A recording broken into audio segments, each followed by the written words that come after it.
Some of the president-elect's advisors have suggested that you should resign. If he asked you to leave, would you go? No.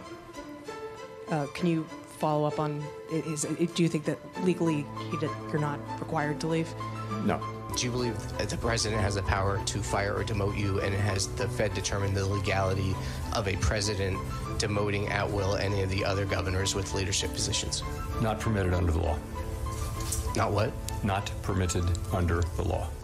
The public appearance of one of the world's most powerful central bankers on Friday highlighted several contradictory aspects of the Trump victory on the economic outlook.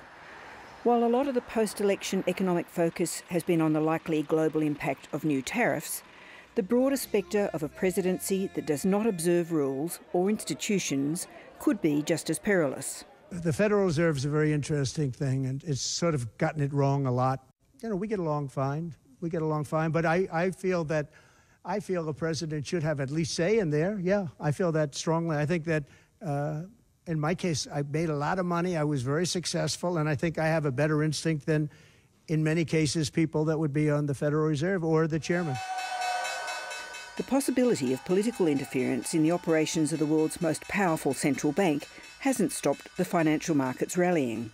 So clearly, the stock market is loving the Donald Trump win.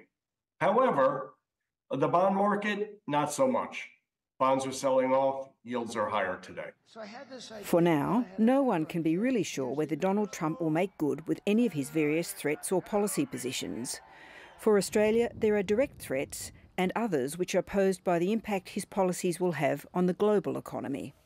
The issue with our trading relationship with the United States is that now it's become pretty broad, wide and varied because of the benefits of that free trade agreement. So, you know, businesses are now working into the United States either directly or indirectly through Mexico or Canada to access the American market. And that's anything from agricultural products through to manufactured goods, technology and the like. We have an enormous and broad exporting base to the United States now. We know that tariffs could affect Australia because the US is Australia's 5th largest export market.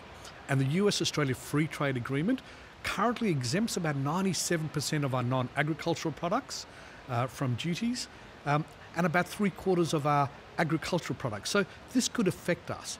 Plus, the trade war with China, which is our largest export market, reducing growth in China will cause problems for Australia. The focus on the threat posed by a new round of US tariffs overshadows two existing threats to global growth.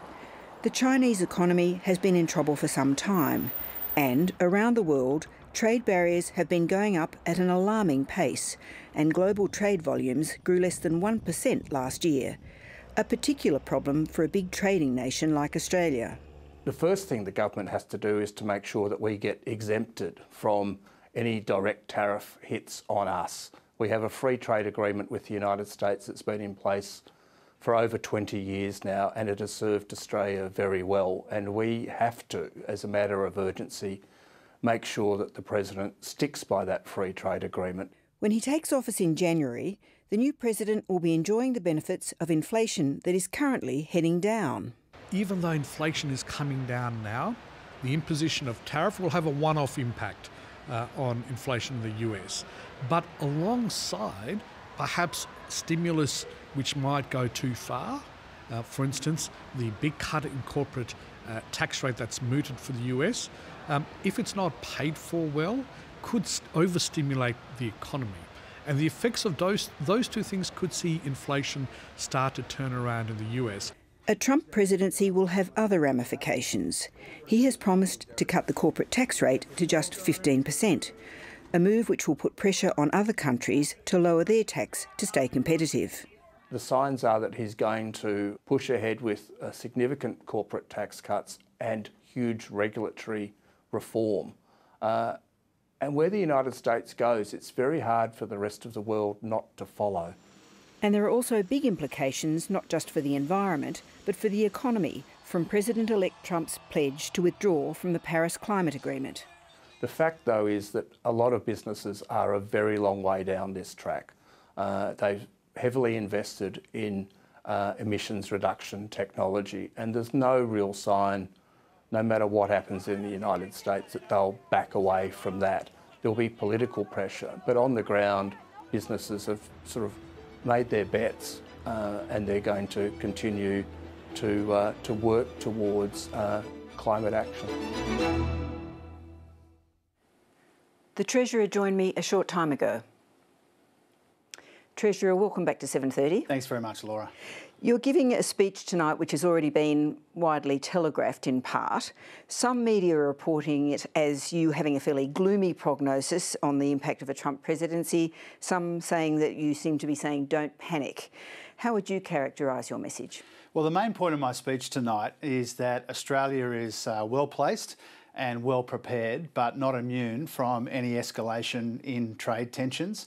We've got a very strong record in this country of playing the cards that we're dealt when it comes to the leaders that other countries choose to lead them.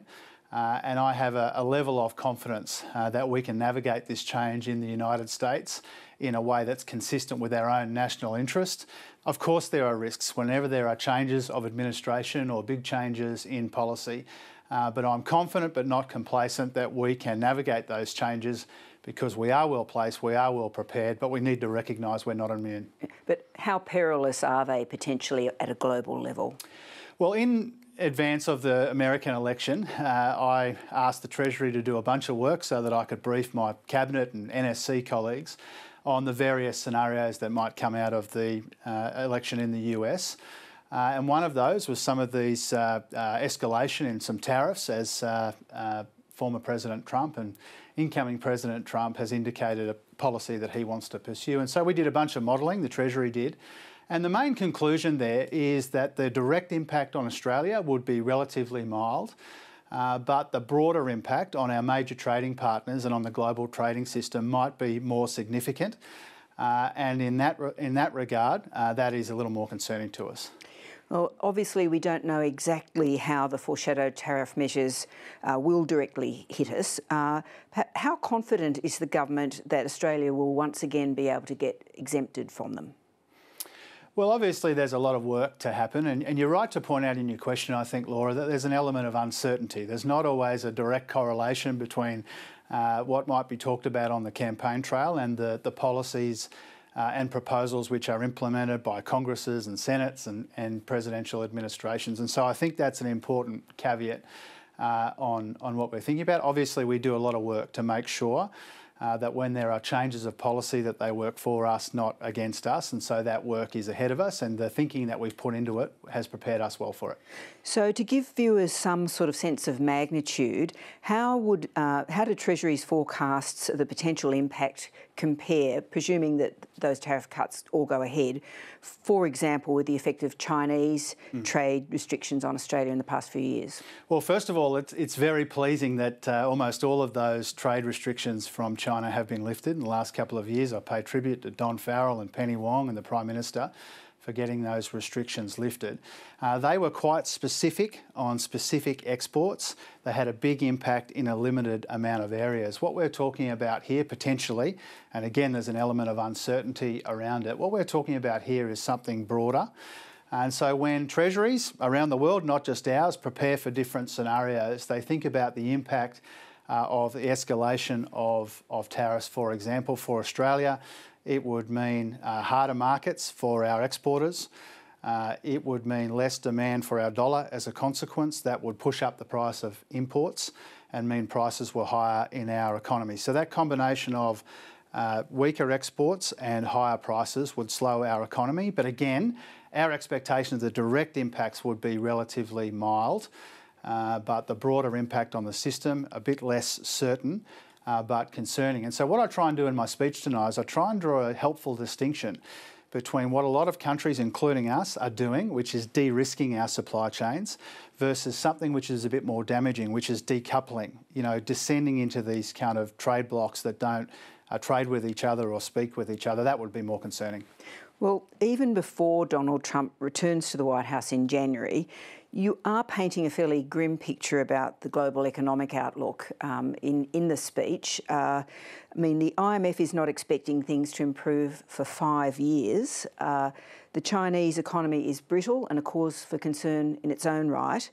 Despite all this, you say you are confident but not complacent about a soft landing in Australia. Why is that? Where is the sort of reason to think that we won't fall into a big hole? Well, the confidence comes from the progress that we've made. You know, halving inflation, getting real wages moving again, creating 1 million jobs, giving everyone a tax cut at the same time as we deliver 2 surpluses for the first time in almost 2 decades. And that's a tribute not just to the government but to the whole country, the progress that we've made, and that does give us an element of confidence, if not complacency. But when it comes to the world, you know, I'm optimistic about the future, but I'm realistic about some of these pressures that you mentioned in your question. You know, growth is weak in the economy. We've got 2 major conflicts, one in Eastern Europe and one in the Middle East. There is weakness in the Chinese economy despite the welcome steps that the authorities have announced. There is an element of political uncertainty coming out of the US. And so we've shown a capacity to navigate these sorts of pressures relatively successfully, but we can't be complacent about that. Well, both you and the Prime Minister say we need a global economy which is open and where everyone plays by the rules. But based on your own analysis, that's not the world we are now living in, let alone where Mr. Trump's going to be taking the US.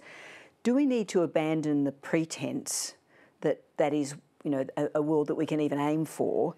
And do we need to also be increasing the rate of intervention in our economy as is happening now all around the world? Well, first of all, you're right to point out that this is not just a US phenomena. You know, right around the world, we're seeing an increase in protectionist measures. Economies and countries right around the world are engaging in this in one way or another. What makes that problematic for Australia is about half of our economy is trade. The proportion of our economy which is trade is much higher than the Americans. It's about 1/4. Europe, it's about 1/3. For us, it's about half of our economy. And so we've got a lot at stake here. You know, nobody wins from a trade war, but we have more at stake than most. And that's why we put so much thinking and so much effort into navigating these challenges that we have before us. Here again, I think there is a useful distinction between de-risking and decoupling. Some of the measures that countries are taking make a lot of sense in a world where COVID taught us that our supply chains are not especially reliable or resilient, not reliable or resilient enough. And so a lot of countries, including us with our Future Made in Australia agenda, are trying to strengthen those supply chains. But for us, it's about engaging with the world, not retreating from the world, becoming an indispensable part of the global net zero transformation. And that's why we have different interests and priorities here. But, for example, does the Trump victory suggest that we should even be thinking about scaling up that Future Made in Australia type response? Well, I think whenever there's a big change in the global economy, like the change of administration in the US, you know, the onus is on us to make sure that our policy settings are appropriate. I believe that they are. And I also believe that Australia has a lot to gain from this de-risking agenda and a lot to lose from decoupling. And so our priorities are pretty clear. We work as a team on foreign and economic policy to make sure that we play the cards that we're dealt, and we do that in a way which is advantageous for our workers and our businesses and our investors. Analysts in the US are saying that American voters overwhelmingly voted on the economy and the cost of living. Why should we think the economic experience of Australians in the past couple of years is any different to that of their US counterparts?